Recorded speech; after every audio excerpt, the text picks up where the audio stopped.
Bismillah. Kak, air sirap dek, air sirap dek. Bismillah. Bismillah.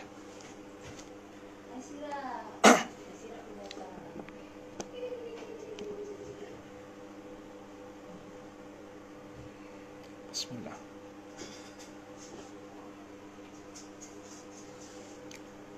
Saya nak tidur lah.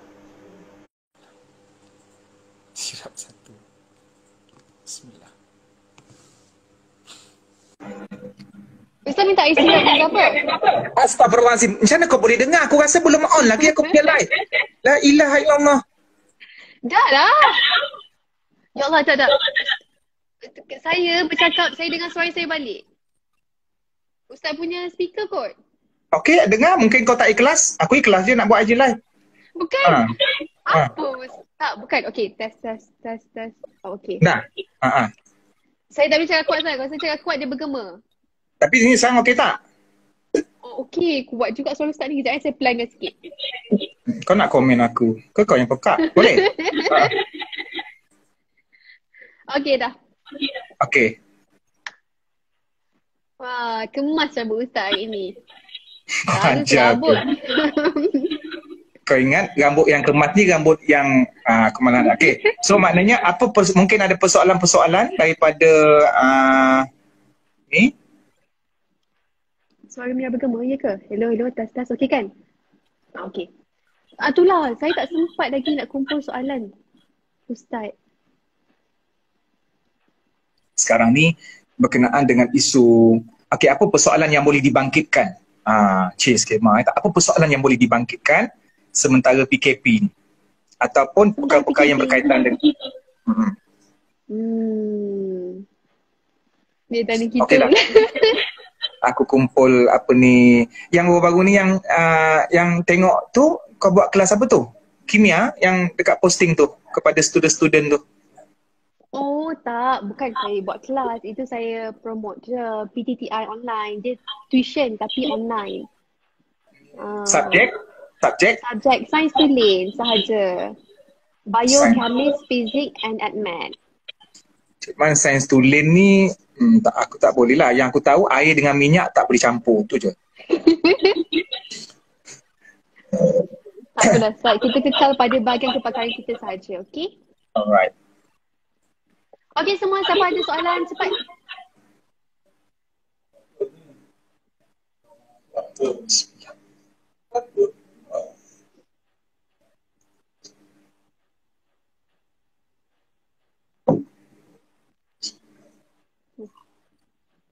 Ustaz tadi minta siapa buat air sirap? Ada akak saudaranya. Okey. Ustaz buka lah questions kat bawah tu Ustaz. Aku tak reti Mira, aku tak reti. Aduh, macam mana ni? Seorang cepat aja Ustaz. Sebab Mira memang tak boleh buka question pun sebab Ustaz yang invite Mira. Yang aku tahu kat sini ada turn off commenting tu je. Kan dia orang ni mengecam pula. Tak payah. Mira suara bergema.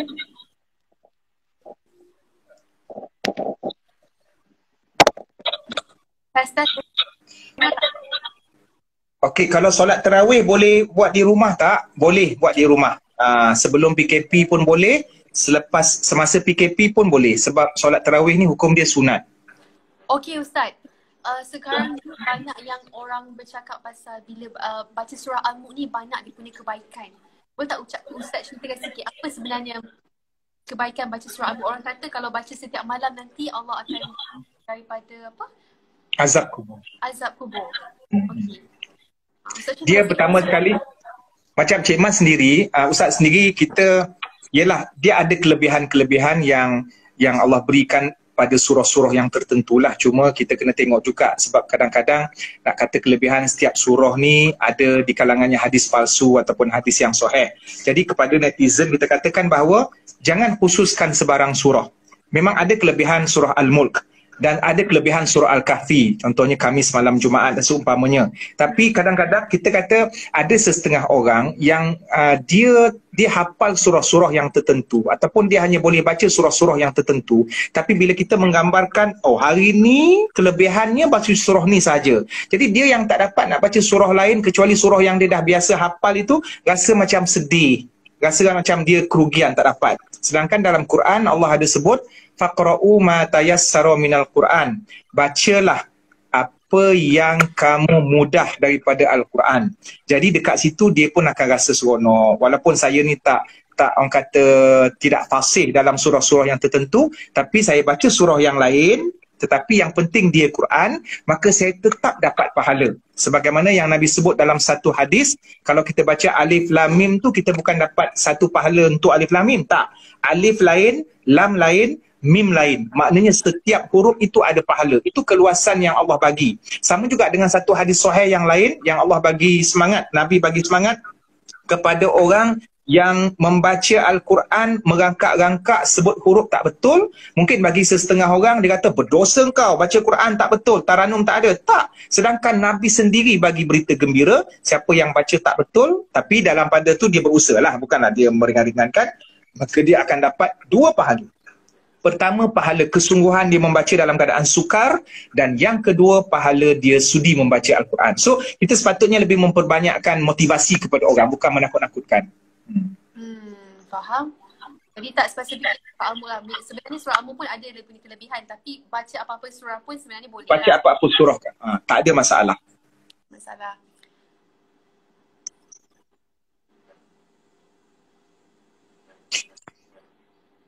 Macam mana ni? Okey, ada apa soalan lain?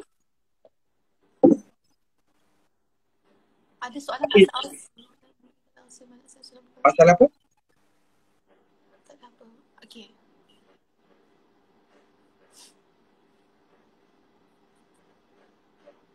Ustaz, kalau tayar akhir tak berapa hafal tu tak sah solat kita ke?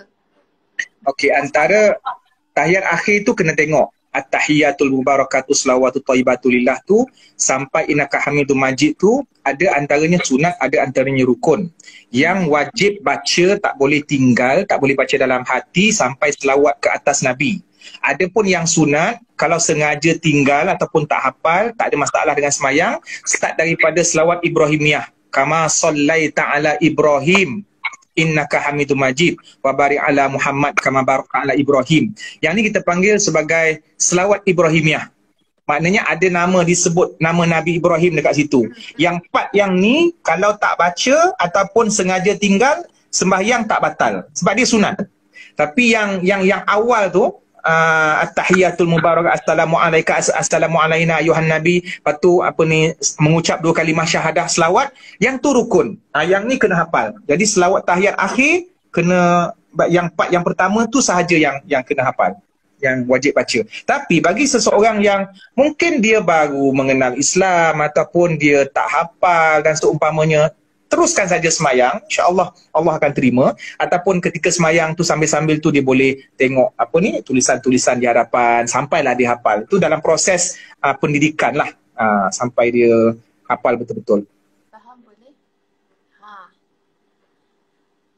Okey, ada soalan kat sini. Apa pendapat Ustaz mengenai jodoh yang kita cari dan jodoh yang Allah dah tetapkan? Dari segi usaha, apa yang Ustaz faham mengenainya? Malah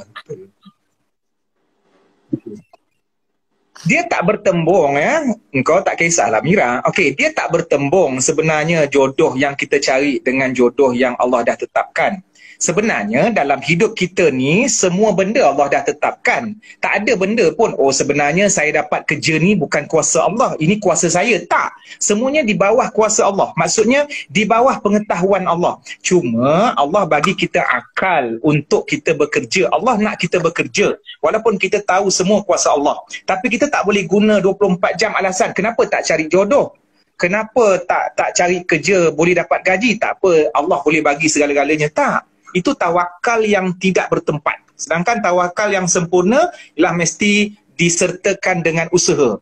Semua aspek. Sama ada bab kerja, mencari kebahagiaan, mencari petunjuk supaya jadi baik, dan termasuk juga soal jodoh. Jadi apabila seseorang itu berusaha untuk mencari jodoh, maka di situ dia akan synchronize ataupun dia akan ada kesamaan dengan apa yang telah ditetapkan oleh Allah. Sebab usaha dia, all out dia, effort dia untuk mencari jodoh itu juga salah satu daripada koleksi takdir Allah ke atas diri dia. Dan dia kena tahu sebagai seorang makhluk, sebagai seorang manusia, dia ada tanggungjawab, iaitu untuk mencari sebab. Konsep sebab musabab, hubungan sebab. Kalau kita demam, kita tak boleh kata Allah akan sembuhkan. Tak, kita mesti berusaha. Dan usaha itu kita dapat mencari kesembuhan yang Allah telah tentukan. Ya, faham. Baiklah. Okey. Seterusnya ada beberapa soalan lagi?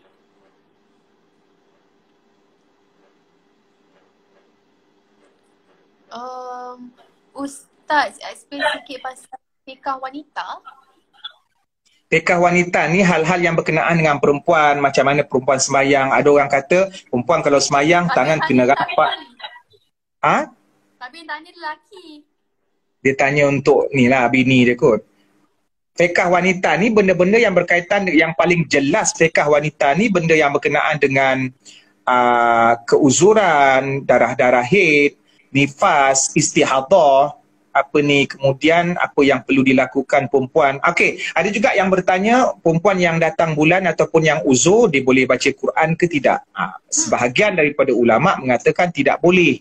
Dan sebahagian mengatakan boleh, dan sebahagian yang tak boleh mengatakan boleh dalam keadaan tertentu. Contohnya kalau dia seorang ustazah ataupun dia seorang pelajar tahfiz yang nak menghafal Quran, jadi kalau dia tak boleh, dia terpaksa berhenti. Ada setengah perempuan paling lama dia menghadapi uzur 15 hari, separuh daripada bulan. Jadi kalau dia tak boleh menghafal Quran, mungkin akan menjejaskan dia punya pengajian ataupun dia punya exam dan seumpamanya. Begitu juga dengan ustazah yang uzur. Kalau dia tak boleh mengajar, akan merugikan anak murid dia. Maka ketika ini dibenarkan. Tapi kalau dalam mazhab Syafi'i, Mira dan semua, mazhab Syafi'i agak strict bagi perempuan yang datang bulan ataupun uzur, tak boleh membaca Al-Quran kecuali dengan niat doa ataupun niat zikir. Tapi dalam bulan Syaban ni, perempuan yang nak bangun malam dalam keadaan uzur, kalau tak boleh baca Quran pun, dia boleh baca, dia boleh buat amalan-amalan ibadah yang lain. Contohnya macam berzikir, zikir subhanallah, ataupun dia berdoa kepada Allah, ataupun menghafal sejarah-sejarah. Cik, Ustaz pun ada nak apa? Kalau Ustaz galakkan tak, kalau boleh tak sebenarnya orang yang datang bulan, perempuan datang bulan, untuk baca Al-Quran semasa datang bulan? Kalau berdasarkan pendapat di Malaysia ni, memang tak boleh lah. Maknanya, tetapi kalau tak ada... Ada yang apa? Translation tu. Mira, dia bukan soal sentuh, Mira. Ini bukan soalan dia, bukan sentuh mushaf Quran ataupun tafsir. Soalnya dia membaca, melafazkan ayat Quran. So bila seseorang itu mengeluarkan ayat Quran, tak kira benda tu daripada Quran ataupun daripada tafsir. Tapi tak apa, kalau dia sendiri nak berpegang pada pendapat-pendapat yang lain, tak ada masalah. Sebab dia dalam rumah secara peribadi, tak ada orang lain dan tak ada sesiapa pun yang berhak untuk memaksa dia ikut mana-mana pendapat. Cuma yang penting dia sentiasa memuliakan Al-Quran lah. Boleh, tak ada masalah. Bahkan tadi, yang macam mana yang Ustaz sebut tadi, bagi orang-orang yang tertentu yang memang dia berdamping dengan Quran, seperti pelajar hafizah ataupun guru Quran yang memang dia perlu, maka teruskan. Yang kita ni, kalau misal kata kita takut-takut nak memilih pendapat yang lain, kita boleh menghafal, orang kata zikir-zikir ataupun doa-doa yang tertentu, ataupun memperkasakan budaya membaca di rumah. Banyak poin lah yang kita boleh ambil. Ataupun tafsir Quran pun boleh baca. Kita boleh sentuh tafsir Al-Quran. Kiranya Ustaz, kalau untuk perempuan yang datang bulan pada bulan Ramadan, tapi dia nak juga dapat pahala, sebagai contoh lah, dia period datang bulan masa 10 malam terakhir bulan Ramadan, tapi dia nak juga rebut pahala sama macam mana orang lain dapat solat, dapat mengaji. Apa yang perlu dilakukan? Selawat sajalah. Okey, satu benda yang kita nak hapuskan salah faham ialah apabila perempuan ni Allah jadikan dia perlu dijaga ataupun perlu diselamatkan daripada pandangan-pandangan fitnah. Jadi mungkin sebahagian perempuan merasakan dia rugi menjadi perempuan. Mungkin. Maknanya tak boleh keluar rumah sesuka hati, kena tutup. Bahkan bukan dalam soal membaca Quran, dalam soal aurat pun mungkin ada yang mengatakan perempuan ini ditindas dan seumpamanya. Sebenarnya tak. Sebab Allah menjadikan setiap makhluk, lelaki dan perempuan, ada kelebihan masing-masing. Ada benda yang lelaki boleh buat dan perempuan tak boleh buat, dan perempuan mungkin merasakan benda tu satu kerugian, sampaikan perempuan lupa ada benda yang Allah bagi ruang dan peluang kepada perempuan masuk syurga yang lelaki tak boleh buat. Perempuan kena pandang ni. Apa dia? Kenapa kau menggelintin sangat nak dengar? Okey. Yelah, saya nak tahu lah apa yang boleh ada buat ada 3 benda yang perempuan lebih gagah perkasa daripada lelaki. Dan lelaki tidak akan dapat buat sampai bila-bila pun perempuan gagah dalam soal ini.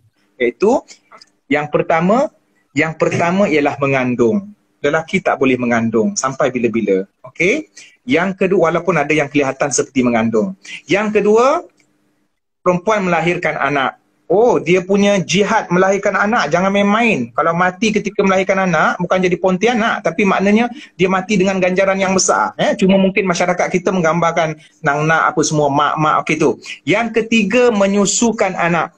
3 benda ni pengorbanan untuk seorang wanita yang dia layak untuk mendapat ganjaran yang besar yang lelaki tak ada. Jadi janganlah orang perempuan kata tengok, oh orang lelaki boleh semayang kat masjid, kita rugi perempuan kat rumah. Tak, perempuan tak boleh fikir macam tu. Bahkan perempuan Allah sediakan satu ruang untuk dia melipat gandakan pahala. Satu hadis dalam riwayat Ahmad, sebagaimana yang disebut bahawa seorang wanita bila dia menjaga diri, melaksanakan hukum hakam, sembahyang, puasa semua, dia taat pada suami, bagi yang ada suami lah, okay? Dan nanti di akhirat, dia akan dapat masuk syurga mengikut mana-mana pintu yang dia nak masuk. Begitulah seadanya. Okay. Tak payah nak cover lah Mira. Lepas tu ada soalan lain? Okay, ada soalan lain semua?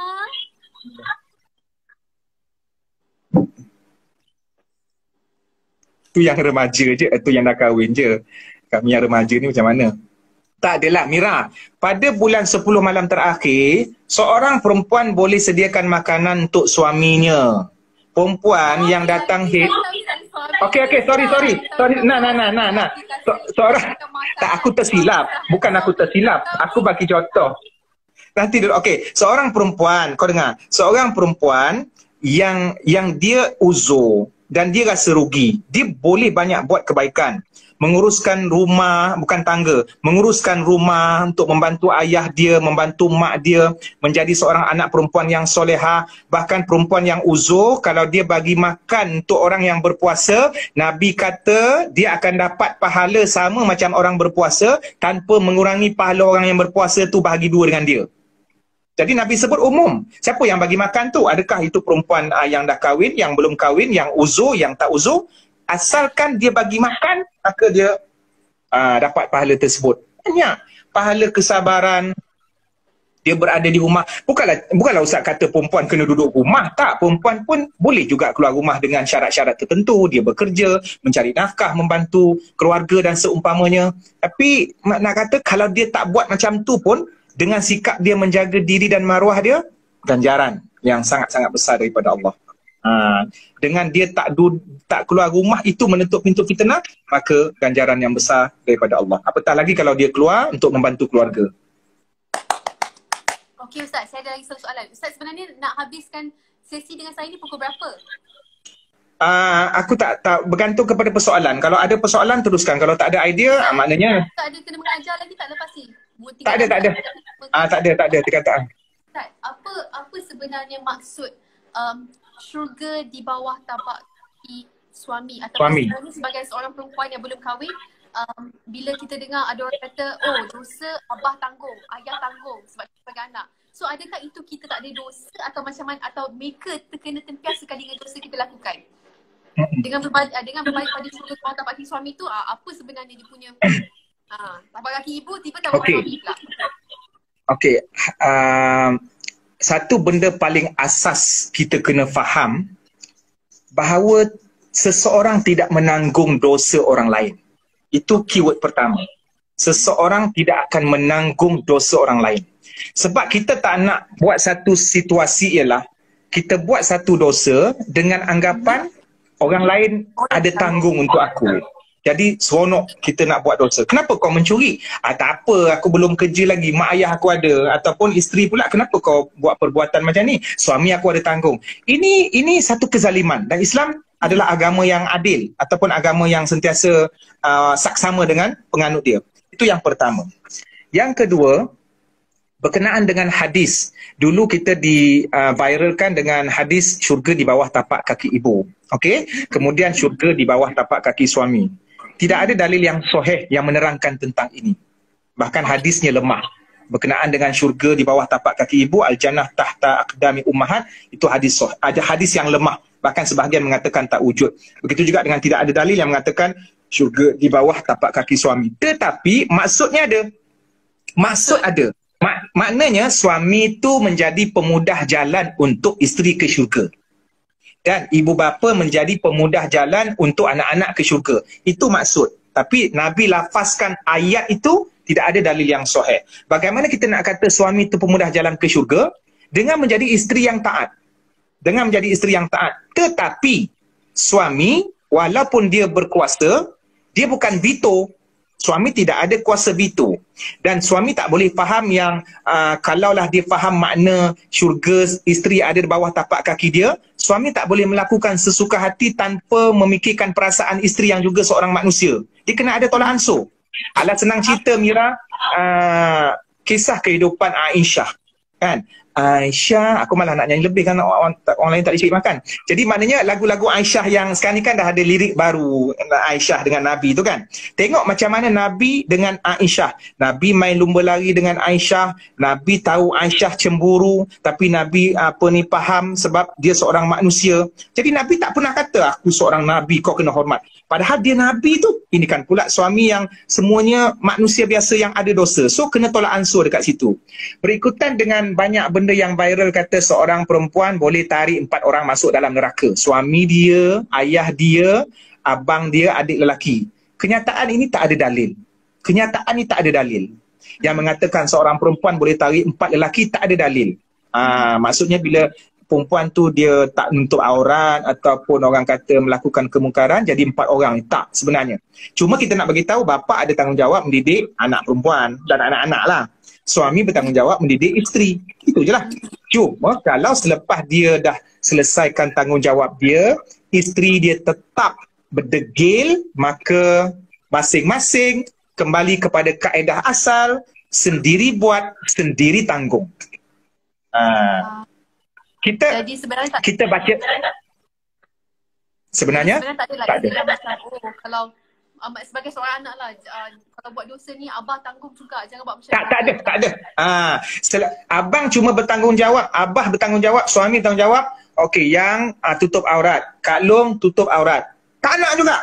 Abah dah bagi sekolah, dah hantar dekat guru, kemudian dah nasihat betul-betul, degil, maka tanggung dosa sendiri. Itu kaedah la taziru. Seseorang yang dia memikul dosanya sendiri tak akan menanggung dosa orang lain. Kau tak nanti seolah-olah menakutkan. Kisah Nabi Nuh yang ada isteri yang derhaka.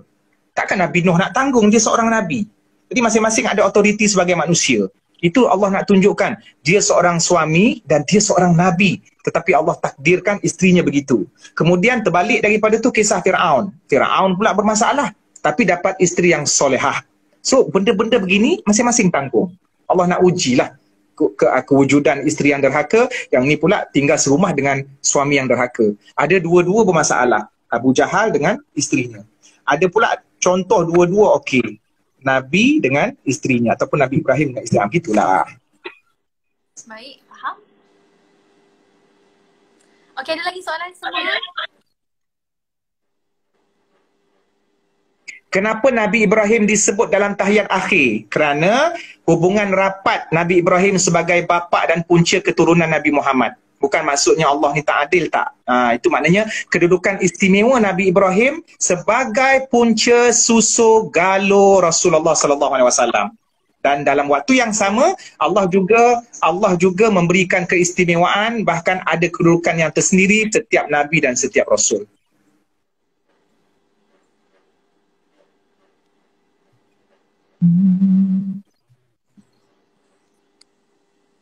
Lagi ada soalan?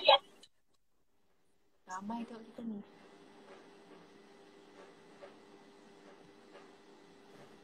Siapa masak kat rumah Mira? Kalau kau duduk rumah, memang mak kau masak, kau tolong ke tidak? Kadang-kadang saya masak, kadang mak masak, kadang sama-sama. Kadang saya masak. Oh, kau boleh masak? Boleh masak? Boleh lah Ustaz. Lauk apa yang paling complicated yang kau boleh masak? Tak Ustaz, sekarang ni nak masak apa pun cuma senang je, Google je. Dia sedap tak sedap. Tapi betul lah.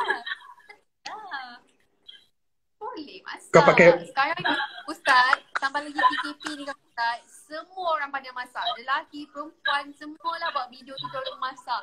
Ada hashtag nama ni cooking lah, apa benda lah. Semua orang dah pandai masak. Kita tak buat apa. Ustaz masak tak? Aku masak. Itu baru masak nasi. Oh. Masak nasi baru belajar. Tapi aku macam, yelah ada saudara-saudara yang membantu tu, makan je lah apa yang dia masak. Okey Ustaz, saya tadi satu soalan. Apa hukum mewarna rambut? Okey, kalau seorang perempuan ni dia bertudung tapi dia warna rambut, boleh ke tak? Warnakan, okey, asas hukum mewarnakan rambut pernah berlaku pada zaman Nabi. Itu kena faham dulu, ya. Mewarnakan rambut pernah berlaku pada zaman diorang ni jadi risau sebab diorang bezakan inai dengan apa yang jual kat kedai tu, apa nama dia? Inai yang jual kat kedai tu apa nama dia? Dye. Warna rambut. Dye.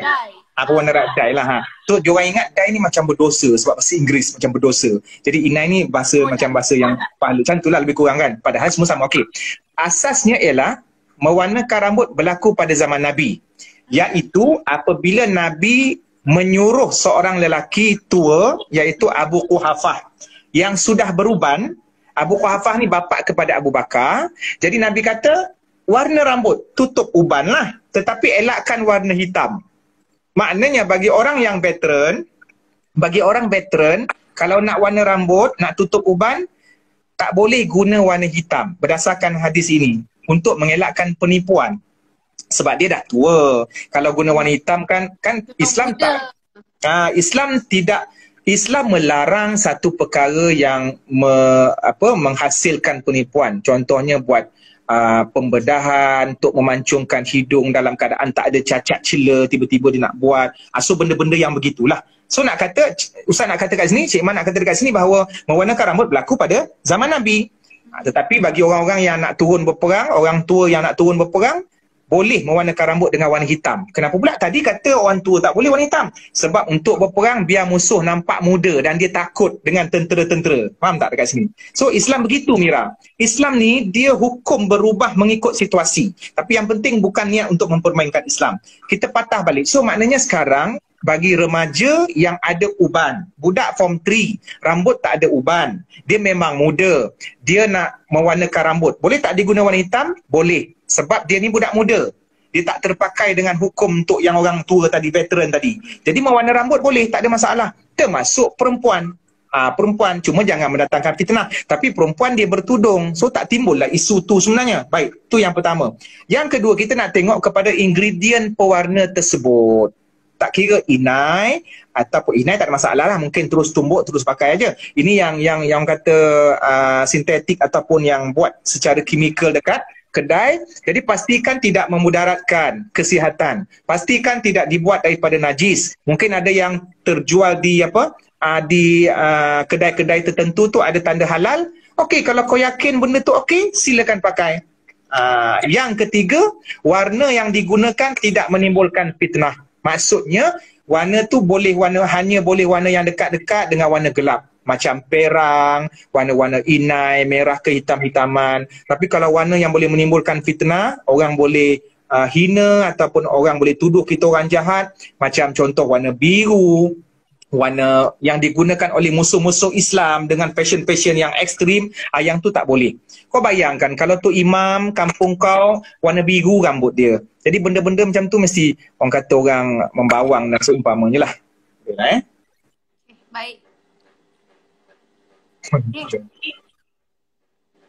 Lagi-lagi.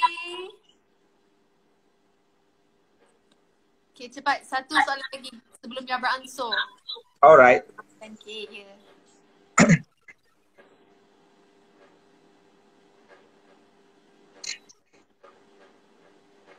PKP ni mungkin akan dilanjutkan. Dan Ustaz pun merasakan cenderung ke arah itu. Sebab daripada besok ada risiko banyak kematian, walaupun sudah keluar, lebih baik kita berkorban sedikit. Ya. Untuk kebaikan tak apalah. Lagi soalan? Tak nak pasal warna rambut dah. Soalan daripada kau, Mira? Tadi saya tanya dah. Sekejap. Sedikit dah. Okey.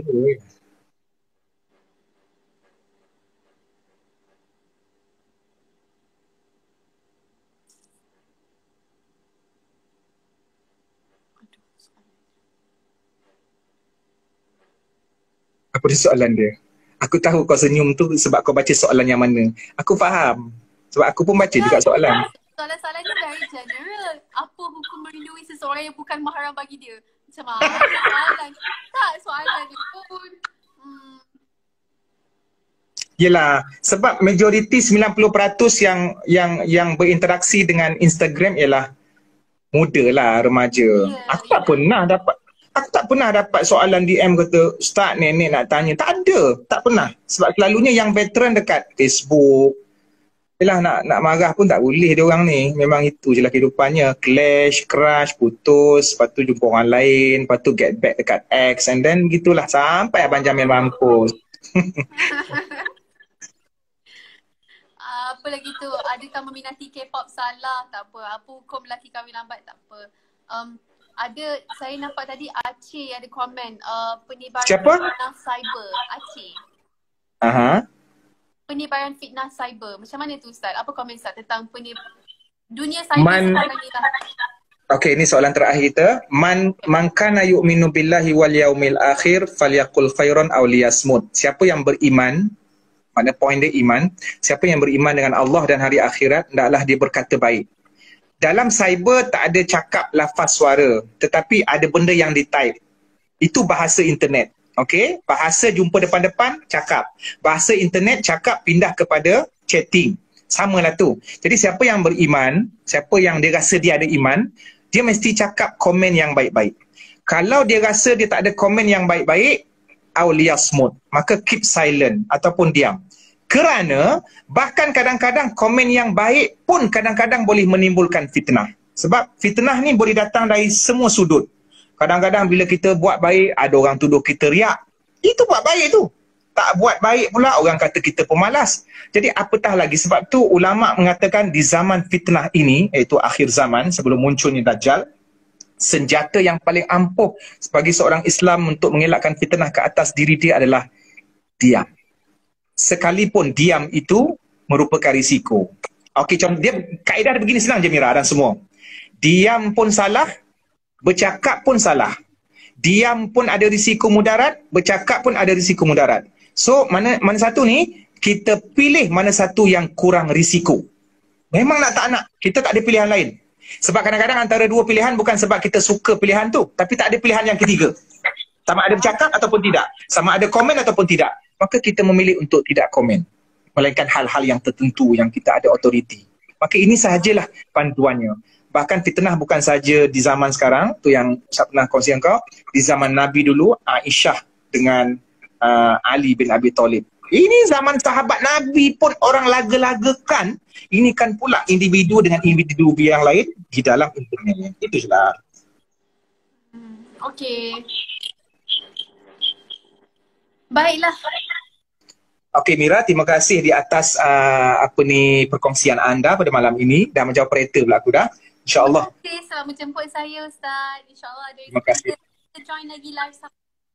Sebab ramai peminat-peminat engkau ni kan. Kau tak dikecam aku. Jadi terima kasih banyak-banyak. InsyaAllah nanti untuk planning-planning akan datang. Okay, salam keluarga. Alright. Assalamualaikum. Waalaikumsalam.